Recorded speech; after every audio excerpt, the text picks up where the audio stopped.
Revanth Reddy murdabad murdabad murdabad murdabad murdabad murdabad murdabad murdabad murdabad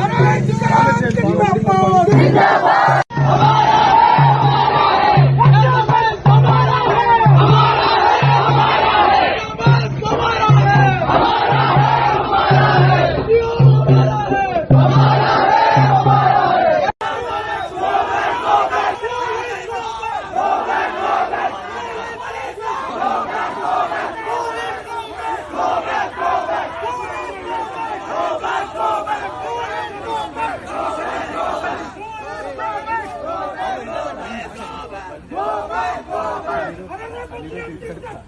police को आगे करता है।